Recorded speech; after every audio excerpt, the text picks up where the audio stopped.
Hey guys, welcome back to the channel. My name is Chris, and in this video we're going to be looking at some more aerobatics in the Just Flight Hawk T1. The airfield you can see in the background is by UK 2000. It is Inverness, Echo Golf Papa Echo. A link for all the products I use in this video will be in the description below, so be sure to check that out, along with other links that might be of interest to you. If you haven't seen my previous video on Hawk Aerobatics, be sure to check that out. I'll put a link above here now. And this one leads on from that. So the aerobatics we're going to be covering include the Clover Leaf, the Cuban 8, which is a repeat from the previous video, but that leads nicely into the reverse Cuban 8, the barrel roll, and a wing over. What I've done is record each manoeuvre in a sequence, and I'll pause in between manoeuvres and talk you through the items that you should be directing your attention to in order to fly each aerobatic manoeuvre consistently. I've got to say now that whilst I was a real Hawk T1 pilot, I am certainly and by no means a Red Aeros pilot. So all the manoeuvres I fly are my own technique, and you might find other techniques that work better for you. And feel free to put those in the comments section below, because it's always interesting to see how different people fly the aircraft. And finally, before we get into the meat of this video, I'll just ask that if you find it at all interesting or useful, please hit that like button, even better the subscribe button, so that we can help grow this channel and you can stay up to date on all the latest video releases. And with that in mind, let's get to some aerobatics.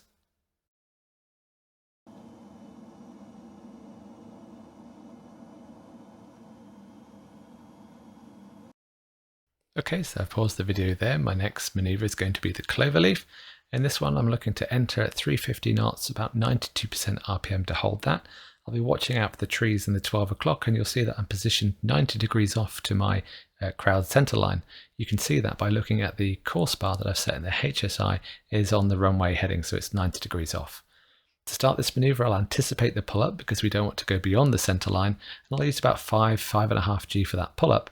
As soon as I get into the vertical, and I'll judge that by checking my AI, I'll have a quarter roll to the left, and I'll judge using looking back over my shoulder to see where that runway is. As soon as I achieve that quarter turn, I'll then start pulling to the light buffet, which you can't feel unfortunately, but you can certainly hear. So listen out for it, hold it gently so you don't pull too much, and you'll complete the rest of the manoeuvre similar to a loop. After that, I'll select 60 degrees nose down and hold it to about base plus 2000.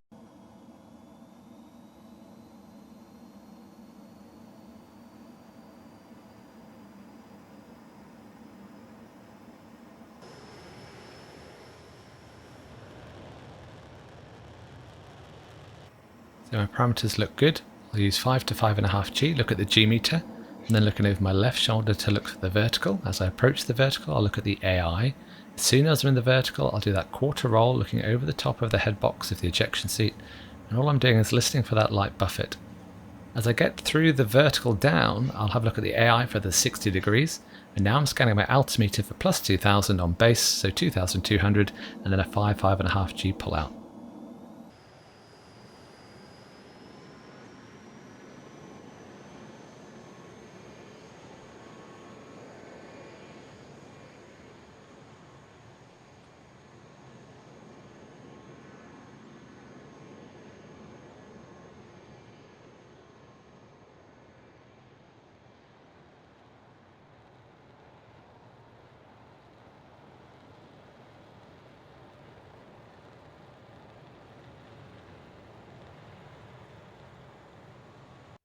Okay, so the next manoeuvre is going to be the half Cuban 8. It's a refresh ahead of doing the reverse Cuban 8.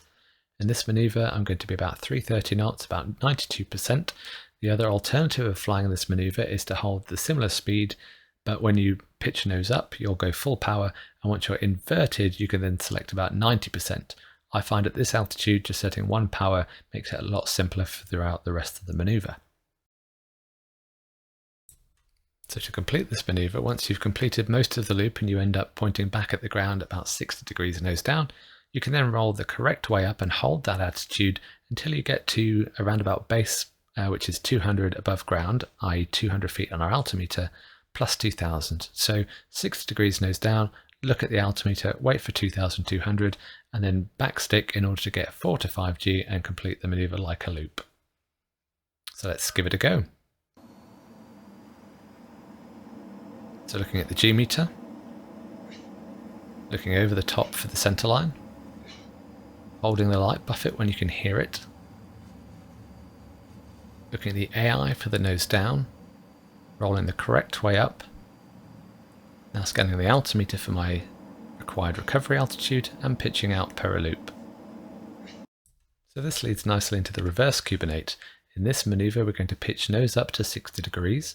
We're going to hold that until we get to our base altitude plus 2000, so in our case 2200 feet.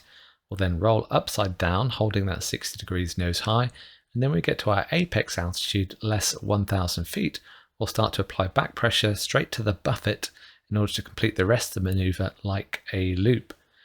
Now because we're at low altitude, this manoeuvre can be completed in quite a small altitude change. So what we'll do is, as soon as we get to 60 degrees nose up, you'll pretty much be at your 2200. Then by the time you've rolled upside down, you'll be at your apex minus 1000. So we're looking around about 2500 feet. And at that point, we're almost straight onto that light buffet, which we'll be listening to. In order to know what your apex altitude is going to be, you can always do a test loop maneuver using the parameters you want to fly and seeing what the top altitude is. So here we go. Nose up, hold, roll, push, altitude, pull for the light buffet. Looking for the line feature and just keeping that pull going. What I do is get a sense of how quickly that ground is coming up to meet me. I don't purely rely on the altimeter to judge my 200 feet base out height.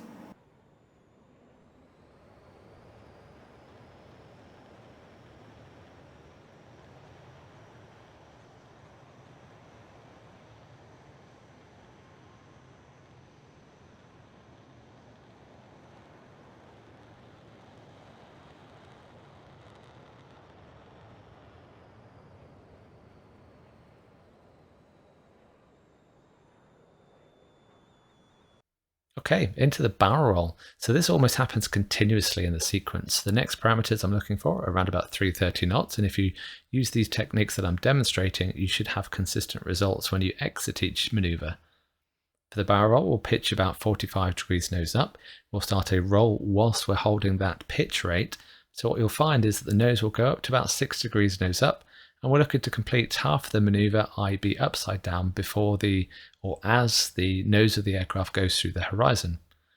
For this technique, for the barrel roll, I'm picking a feature 90 degrees off, so we've got some mountains, but I can also use the runway as reference in our course bar that we've set on the HSI. Now we need to keep a consistent rate of pitch and roll, and only adjust slightly if we're not going to make the parameters that we want.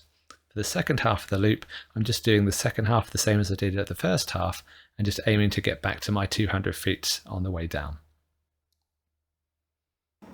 So looking to the right for the feature, AI for the attitude, start the roll, try and imagine if you'll get that roll completed by half the maneuver, or adjust if required. This worked out nicely. Now be nice and confident in getting that nose back down, because you want to avoid just pointing at the ground and waiting for the altitude. You want to blend the pull nicely with the roll.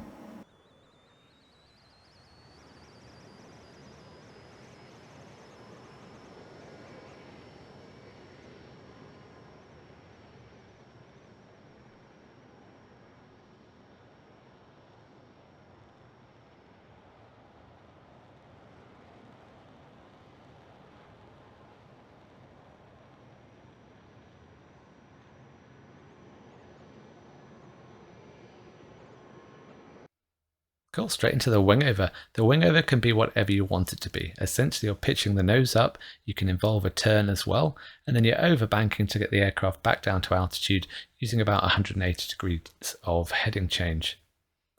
And this one, because I've done the barrel roll, I'm offset from the center line. So all I'm going to do is pitch nose up. You can do nose up to whatever you like, but in here it's about 45 to 60. I'll then add a little bit of a twinkle in because I'll roll right through 270 degrees. So in essence, I am turning left, but I've got to roll right all the way under, and then I'll pull back down towards the runway. If you were doing this maneuver overhead the runway, then you'll want to take about a 45-degree diverging heading as you pull up. So for instance, you'll pull up and right to about 60 degrees and about 45 degrees off heading. You can pause, reverse back, or roll under to reverse back to the runway centerline.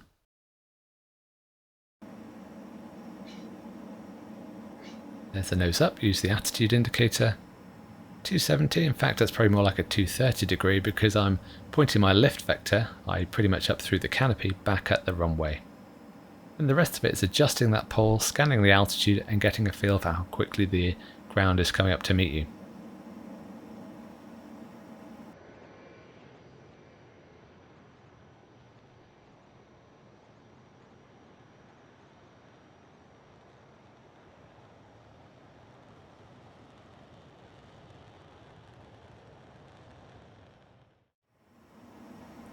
So this is me playing the sequence uninterrupted, other than to say just see how the exit from one manoeuvre can become the start of the next, and that's what you really want to aim for in your aerobatics, so you can flow from manoeuvre to manoeuvre without too much time spent regaining your parameters.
So that's it for this video. If you're still with me, thanks for watching. Please feel free to chuck in a like if it's at all useful, perhaps even slightly entertaining. Even better, those subscribes help support the channel and you can stay up to date with the latest video releases. Also, make sure you check out the description below, plenty of useful links and bits and pieces for you to look at. Until the next time, fly safe.